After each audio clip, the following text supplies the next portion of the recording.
Hello guys, welcome back to the channel. So guys, आज जो है हम ज़ोमैटो स्टॉक के ऊपर बात करने वाले हैं। तो जैसे हम पता है कि स्टॉक जो है वो अपने ऑल टाइम हाई से बहुत तेज़ी से नीचे आ चुका है। अब लगभग 35% स्टॉक जो है वो डाउन ट्रेंड में चल रहा है। जैसे हम देख सकते हैं स्टॉक में रिसेंटली ही काफ़ी तेज़ी से सेलिंग बढ़ी है। ऑब्वियसली स्टॉक जो है वो थोड़ा रिकवर हुआ था after stock market overall stock market recovery जब रिकवरी आई थी ओवरऑल स्टॉक मार्केट में। बट उसके बाद जो है ज़ोमैटो स्टॉक में वापस से जो है वो तेज़ गिरावट दिख रही है। तो इसके पीछे का रियल रीज़न जानेंगे। एंड अगर आप साइडलाइन्स में बैठे हो, अगर आपको स्टॉक में बाय करना है, अगर आपको स्टॉक में एंट्री लेनी है, तो आप जो है ये वीडियो देख के ये डिसीजन ले सकते हो कि आपको करना क्या है। एंड अगर आपके पास ऑलरेडी शेयर्स है तो आपको क्या होल्ड करना है कि आपको सेल करके निकल जाना चाहिए। ये जो है आपको ये वीडियो से आइडिया मिल जाएगी, आपको एग्जैक्टली करना क्या है। अगेन डिसीजन आपका खुद का रहेगा। मेरा मेरा मेरा बस ये है कि एजुकेशनल पर्पस के लिए आपको बताऊं कि एग्जैक्टली हो क्या रहा है इस सेक्टर में एंड इस कंपनी में।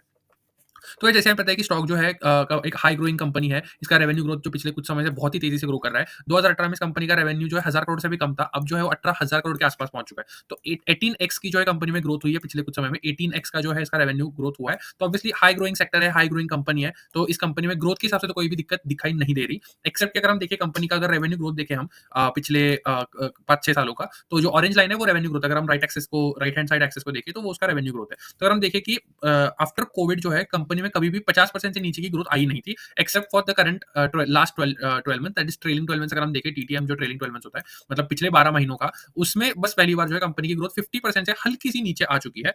That is the first point that you have to keep in mind. But overall company की ग्रोथ जो है वो बहुत ही अच्छी दिख रही है अभी तक तो।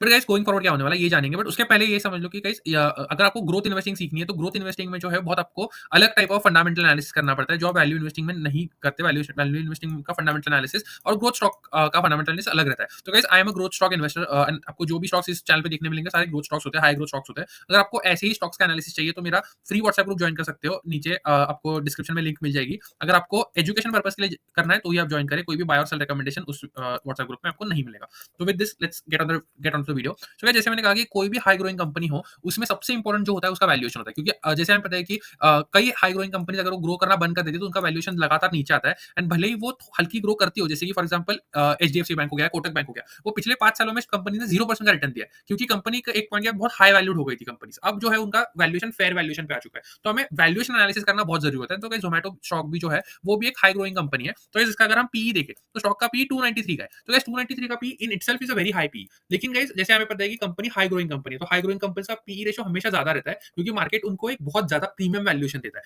बट इसीलिए जो है the second type of ratio देखना बहुत जरूरी होता है एंड वो है पीईजी रेशियो। जो मैं हमेशा कहता हूं कि पीईजी रेशियो होता है कि प्राइस टू ग्रोथ रेशियो। मतलब आपकी जो ग्रोथ है कंपनी की उसके अकॉर्डिंगली आपका वैल्यूएशन कितना है ये आपको देखना बहुत जरूरी होता है। गाइस पीईजी रेशियो जो कंपनी का है वो 18 का है। मैं अगर आप मेरे वीडियोस देखते हो या आप मेरे को फॉलो करते हो तो मैंने हमेशा से कहा है कि 2 के ऊपर का कोई भी पीईजी रेशियो अगर होता है 2 के ऊपर का तो वो हाई ओवर वैल्यूड ही माना जाएगा। हमेशा याद रखो गाइस, 1 के नीचे का पीईजी रेशियो लेस देन 1 अगर होता है तो वो अंडर वैल्यूड होता है। 1 to 2 is usually fair valued and 1 and 2 के ऊपर का वैल्यू जो होता है वो ओवर वैल्यूड में आता है, ओवर वैल्यूड कैटेगरी में आता है। गाइस ये जो है जोमेटो, इसका पीईजी रेशियो 18 का है।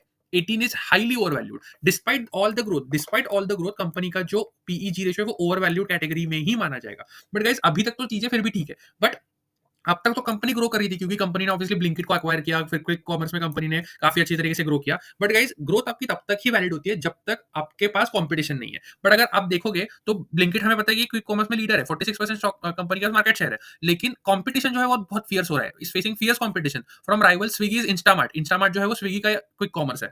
सिमिलरली जो जेप्टो है वो भी एक क्विक कॉमर्स है। एंड उसके बाद जो है फ्लिपकार्ट एंड बिग बास्केट, ये दोनों भी जो है वो क्विक कॉमर्स में एंटर करने वाले हैं। तो guys, इससे क्या होने वाला है कि एक ओवरऑल कंपटीशन जो है वो बहुत बढ़ने वाली है। तो अभी फॉर एग्जाम्पल यस, अगर आपका डिमांड लेट्स से 100 का है और अगर आपका ओवरऑल सप्लाई में आप और 2-3 प्लेयर्स ही बड़े प्लेयर्स हो एंड आपका ओवरऑल सप्लाई ही 80 का है तो आपका प्राइस हमेशा ही बढ़ता रहेगा क्योंकि आप डिमांड को कोई मैच नहीं कर पा रहे हो। बट अगर आपका डिमांड लेट्स से 100 का है लेकिन सप्लाई लेट्स से 120 की होने वाली है तो इससे क्या होने वाला है, आपका सप्लाई बहुत बढ़ेगा लेकिन आपकी डिमांड उतनी नहीं है। तो इससे क्या होगा, प्राइसेस नीचे आएंगी ओवरऑल एंड इसलिए जो है वैल्यूएशन आपका जो है लॉन्ग टर्म में नीचे आएगा। तो that is what I am trying to say. And अगर आपको लगता है कि नहीं ये ऐसा होने नहीं वाला क्योंकि ये तो बहुत हाई ग्रोइंग सेक्टर है, तो गाइस बाकी सेक्टर्स भी बहुत हाई ग्रोइंग होते हैं। जैसे कि for example wires and cables भी बहुत हाई ग्रोइंग सेक्टर है। हम देखें तो पॉलीकैब हो गया, केईआई हो गया, इन्होंने पिछले 5-10 सालों में बहुत तेजी से पैसा बना के दिया है। One of the largest wealth creators है कंपनीज। लेकिन अगर हम जो रिसेंट हमें पता है कि न्यूज आई थी जिसमें बिरला का जो अल्ट्राटेक सीमेंट है वो जो है अब एंटर करने वाला है वायर्स एंड केबल्स। उसके बाद जो है पॉलीकैब, केईआई, हैवेल्स, इन सब में जो लोअर सर्किट लग जाता है गाइस, क्योंकि मार्केट हमेशा डरता है कंपटीशन से। से। अगर आपको इसके ऊपर एक बुक पढ़नी है, मैं बुक रिकमेंड आपको करूँगा,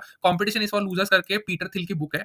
you should really read that. उसमें उन्होंने अच्छे से एक्सप्लेन किया कि क्यों कॉम्पिटिशन बहुत खतरनाक होती है कोई भी सेक्टर में। अगर कॉम्पिटिशन बहुत तेज़ी से बढ़ती है कोई सेक्टर में, तो उस सेक्टर में माइनॉरिटी शेयर होल्डर जो है वो अच्छे से पैसा नहीं बना पाते। एंड इसलिए गाइस जो है हम देखें कि after entry of Birla, Polycab and KEI में बहुत तेज़ी से बिकवाली हुई है। So I would say unless and until आपको एक बहुत क्लैरिटी है कि ज़ोमैटो आने वाले कुछ समय में बहुत अच्छे से ग्रो करने ही वाला है, तो ही आप इन्वेस्ट करें, क्योंकि इस कंपनी में 2 रेड फ्लैग्स है गाइस। 2 बड़े रेड फ्लैग्स ये है, पहला रेड फ्लैग है, वो है कंपनी में सेक्टर में बढ़ने वाला स्टीप कॉम्पिटिशन। एंड जो दूसरा रेड फ्लैग है गाइस, वो ये है कि कंपनी का जो ओवरऑल वैल्यूएशन है वो भी बहुत ज़्यादा हाई है, ओवर वैल्यूड है। तो because of these 2 red flags मुझे ऐसा लगता है पर्सनली कि इस स्टॉक में थोड़ा-सा कॉशियस रहना बहुत ज़रूरी है। बट अगर आपको ऐसी गाइस फंडामेंटल एनालिसिस सीखना है, फ्री में सीखना है, तो मेरा व्हाट्सएप ग्रुप जॉइन कर सकते हो। ये मेरा खुद के पोर्टफोलियो का परफॉर्मेंस है जिसमें मैं दिखा रहा हूँ आपको। तो फ्री में व्हाट्सएप ग्रुप जॉइन कर सकते हो, लिंक इन डिस्क्रिप्शन।